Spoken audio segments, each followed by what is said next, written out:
What up guys, Fojo here, and today we're going to have a video that was suggested by a viewer. And about a week ago I had somebody suggest that I should make a list of ways to get luck weapons or where to find luck weapons. And I've kind of sourced a list of the easiest ones to find, and they aren't all exactly top tier luck right now, but with the new update some of them might get rolled over to higher to where you can get them at 600 or 590 plus. So I figured I'd make a list now and show you guys kind of where you can find a luck weapon of each type and how to get them. So with luck on weapons, there's not a ton of options out there for getting these or finding these or farming these weapons. So I've tried to figure out the easiest ways to find these or get a hold of these in game. There are a few quests that you can do for a few that have lower end luck on them, but I've tried to find ones that are going to have decent, probably 2.3 to 2.8 if I can get that. Some of these are also going to be leveled up in the next update to where the enemies that drop these will end up dropping them at level 590 to 600. So they will be much more valuable then than they are now. But also, if you were lucky enough to be there for the winter event, the first winter event, there was luck on every single weapon. It wasn't max luck on each weapon, but it was luck. So if you happen to buy one of each of those weapons, you have luck on every type of weapon. That's awesome. It's a great way to do it. Unfortunately, the schematic for the weapons does not automatically come with luck on it. That would be a great way for them to do that, but they don't have that. So you have to go out and find these different weapons. Real quick, if you guys could hit the like button and subscribe to the channel, it'd help me out a ton. About 85% of you guys are not subscribed to the channel. So if you guys could hit that bell and get notifications to when new videos drop, that would help me out immensely. It'll make it so you guys can see when new videos come out. In this, we're just going to jump right into it, and I'll try and describe where they are and give you a good description of how to find these guys. I'm going to start out with swords, and there's a couple different ones that I wanted to start with. One is Killer Instinct, which is one that you get from a war spoils or a weapon cache from a war. On a Killer Instinct, it has 5 strength, 10 dexterity, vicious, 11% critical damage, keen, 11% critical chance, and luck, 2.8% chance at rare items. So that one's probably going to be at the 590 plus as long as you are in that range when you receive the spoils from the war. I personally have not gotten this one, so I do not know from experience, but it should be an option as far as getting this from a war. And then the other option is Seaborn Plague, which you get from Thorpe in the dungeon. So I would suggest going in mutated and trying to get it 590 plus. Otherwise, it will not come out as good as you want it to be. Seaborn Plague comes with 5 focus, 10 strength, refreshing evasion, reduces active cooldowns by 0.96% after exiting the dodge animation. Life stealing, you gain 5% of your damage as health, and luck 2.8% chance of rare items from chests and monsters. So I would say that the mutated version of Seaborn Plague is easier to get. The Killer Instinct, you just have to get lucky and happen to get it from a drop, happen to get it from a cache, from a war, which could take some time. So up next we have Phase Covenant. It is the rapier, and it comes with 30 dexterity, mortal life steal. When you kill something, gain 4.8% health. Life stealing, you gain 5% of your damage as health, and luck, 2.8% chance of rare items. And now this one's super easy to get. You can solo Fae the Last Protector, which is who it drops from.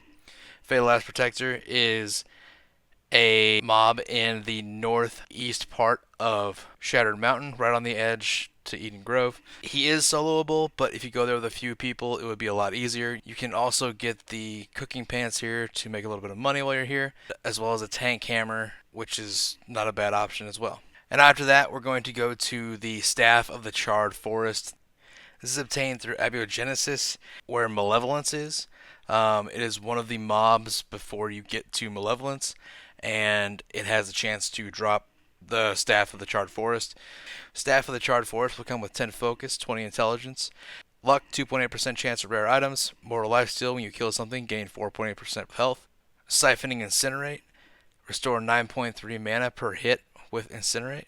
So this one would have to be something you do on a run through there. You could go up and farm it when you're farming Mal, and that would make it a lot easier to do.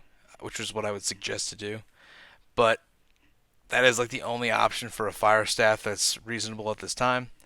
So then we're going to go on to life staff. Our life staff option is also a rough one. It is found in Merkgard, and you're going to have to kill Archmagister Focus for it, which is quite the ordeal. I would say going through on a run is probably your best option. You could probably get a group of people up here to farm it, but it would be a very difficult farm. So this one's kind of a tough one to find.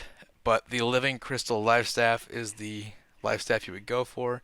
It has 10 focus, 20 dexterity. Beast Bane plus 14% damage to beasts. Life Stealing, you gain 5% of your damage as health. And Luck, 2.8% chance of rare items. So the life staff would be a really tough one to get. There aren't a lot of other options out there for it. So this is one that may not be super doable. Next we'll go to the Ice Gauntlet. The Ice Gauntlet has one called Yarn Greeper, which is, I'm probably mispronouncing it. But you get this from Ivan the Inevitable, who is in North Ebonscale Reach in the graveyard. He's actually located in the church there, and a lot of people farm him for his obsidian gypsum. That's a good spot to get a luck weapon. I believe he is one of the ones that will roll over to a 590 plus drop as soon as this new update hits. So no matter what, you'll get luck off of this when you get this drop from him. And Yarn Reaper comes with 30 intelligence, Deadly Frost. When the Frigid Showers upgrade is active, Ice Showers Frostbite debuff will deal 8% weapon damage per second to affected enemies. Luck, 2.8% chance at rare items. Refreshing move, light and heavy attacks reduce your active weapon cooldowns by 2.8%. So this one's an easy option. There's always people here farming Ivan, so don't worry about trying to have to kill this on your own. It's super easy. There's always people farming for the gypsum here. So this is a great option if you want a luck weapon. And now we're going to move on to the Void Gauntlets. The Void Gauntlets are... Now I've picked out a couple Void Gauntlets because this gives you a little bit of options. The Morbid Gift is one you would get from War Spoils, just like the sword I described earlier. So it's a little tougher to guarantee that you're going to get it. You could go through a lot of wars and never see this. So the Morbid Gift does come with 10 focus, 20 intelligence, keen, plus 11% critical chance. Mortal Life Steal, when you kill something, gain 4.8% health, and luck, 2.8% chance at rare items. So that one's not a guarantee, but it would be a great surprise if you happen to open a cache and get it out of it. Our other option for Void Gauntlets, though, is Warshade. Warshade you will be getting from Kilgaran, and Kilgaran is at the Earth Shrine in Ebonscale Reach. He is surrounded by multiple enemies, but they're all level 52, so they're not too tough to beat as long as you're a high enough level.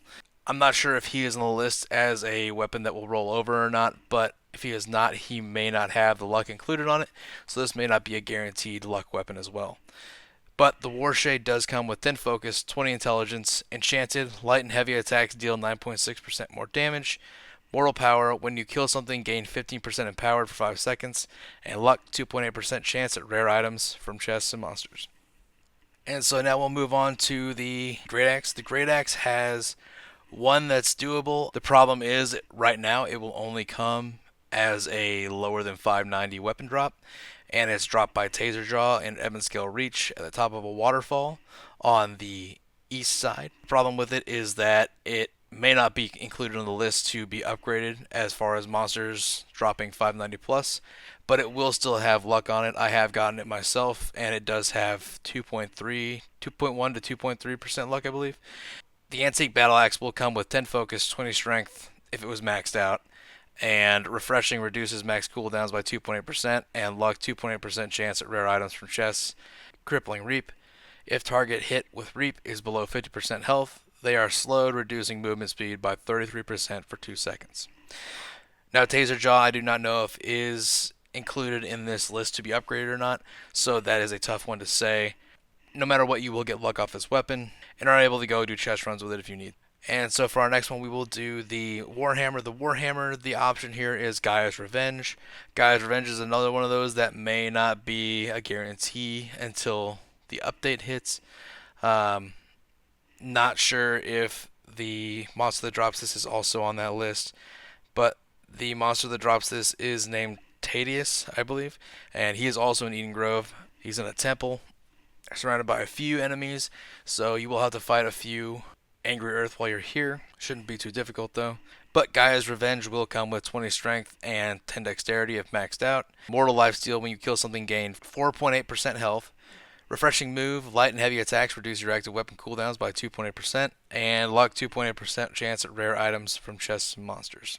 Now, like I said, this one's not a guarantee to be maxed out because this monster is also in the area of 590 minus, so it could drop with a certain amount of luck or nothing at all.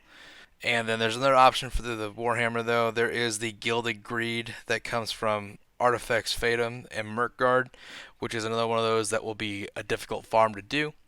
It is doable, but it would take a group to do it. You can't just solo it, unfortunately, whereas you can solo Tadius for his. So if you're looking to get a full percentage of luck, you would have to go for that one. But after the update, it may roll over and you may be able to get Gaia's Revenge and not worry about it. And so after that, we're going to move over to the Hatchet. The one option I found for that one was the Imbued Hatchet, which comes from the Merkguard Ogre in Merkguard. And this is again one of those that you would have to have multiple people have to go farm this and be able to take it down in order to get this weapon. You could solo these, but it would be quite the task to do so and would be very counterproductive in your time. But the Imbued Hatchet does come with 10 Constitution, 10 Dexterity, Luck, 2.8% chance at rare items from chests and monsters. Mortal Power, when you kill something, gain 15% in power for 5 seconds. Sturdy, you take 9.6% less stamina damage while blocking. And now this is pretty much the only option for hatchets. Unfortunately, there's no other way to do a hatchet that has luck for now. So this is the one you would have to farm to go do that. And so finally, we're going to come to the bow. We have a couple options for the bow as well. And the first option is Patience. And now Patience you will be getting from the Spring reward chest. So you have to go fight the Zygomite Arena and get this from that. And this again is not a guarantee, so it's like opening the war spoils. You're only going to get this every once in a while if you happen to get lucky enough to get it. But you should get this at a 590 drop as long as you're at that level, so that's the good part about it. Patience comes with 30 dexterity, Vorpal increased 14% headshot damage, energizing evade shot, gain 18 stamina after hitting a target with a evade shot, and luck 2.8% chance to rare items and chests. And our other option would be the Bear Fur Recurve, which drops from Banes. And now Banes currently is not dropping it at 590 plus, but at the update, this is a guaranteed one on the list that will be dropping at 590 plus. So you can count on this one being at 2.8% when you get it at a max level. Now the Bear Fur Recurve will be coming with 20 Constitution, 10 Dexterity, Keenly Empowered on critical gain 15% in power for 5 seconds, Luck 2.8% chance at rare items and chests, and accuracy, you have 93% more accuracy. So this one you can't get quite yet, but if you farm it after update, you can definitely do it. Also, not a soloable thing. It would have to be a group venture to take down Banes, unless you're going out there and want to spend the time to do soloing. And so our next weapon will be the musket. The musket has one solid option, which is the shot across the bow. The shot across the bow is received from killing a Smoothbore Samuel in Reekwater. He's at an encampment, kind of a swampy area in Reekwater in the northeast section. And you can find him there, and he is soloable, but he is a little tough to beat. So maybe take a group if you feel like it, but he is killable on your own. But the shot across the bow will come with 20 dexterity, 10 intelligence, Beastbane, plus 14% damage to beasts. Life stealing, you gain 5% of your damage as health, and luck 2.8% chance of rare items from chests and monsters. Again, not a guaranteed 590 plus until the update rolls around. I think Smoothbore Samuel is on the list, not totally certain on that. But if he is, you'll be able to get a 590 plus from him after update. If you've noticed at this point, I haven't mentioned the Spear or the Blunderbuss, and that's because both of those don't really have options right now as far as something simple to get to or easy enough to farm with a group. So for now, the Spear and Blunderbuss would have to be something that you get lucky in finding or getting. Sorry, I couldn't put anything out for the Spear and Blunderbuss for that. Now, after saying all these, you may be thinking, well, what about Raffle Bones? Raffle Bones is definitely an option for all these different weapons. There's one for every single class, every single category. And that's true. There is a luck weapon for Raffle Bones for multiple of these weapons for multiple options. And in that case, keep an eye on the market, see if anybody's selling those weapons, and pick them up if you get a chance to. But the thing is, Raffle Bones isn't around as much anymore, and getting a drop from him that happened to have luck on it would be very lucky. So with Raffle Bones no longer being a somewhat guaranteed spawn somewhere, you can no longer really farm him for something that you need. But I do wish there was a good way to get a luck weapon for each class, just so that you could have an option to use them. But until that happens, these are kind of the good options to go for. I want to say thank you to the person that mentioned this and wanted to get a list of these and figure out where to find these, because I am more than happy to make this list. I've had a lot of fun with the luck system in New World and trying to figure it out and figure out exactly how it works and which way to go with it and attempting to figure it out. Hopefully this helps if you've been looking for a certain weapon with luck or a way to find them. Hopefully I've done a good enough job describing where they are and what they need. If you need a specific guide for any of these, please let me know and I will try to make a guide for whichever one you need. Most of these should be fairly simple. A lot of them are soloable or find them in caches, etc. But some of them you will have to have a group for and go in with multiple people to farm something. So make sure to get your group together and hopefully they all need something from that boss. And after the update, you should be able to get the 590 pluses on a lot of these monsters now. So that'll be a lot more worth your time going in there and farming these bosses and monsters now. I know this has been a really long video and I apologize for that, but thank you for sticking around if you did. And I hope this helped you in some way. And I'm very excited about the update. And I can't wait to go farm new mobs that are going to have 590 plus drops. Use my luck to my fullest advantage if I can. And hopefully it works. Once again, thank you guys for being here. I really appreciate it. If you could like the video, subscribe to the channel. It would mean everything to me. But we'll have more videos out soon.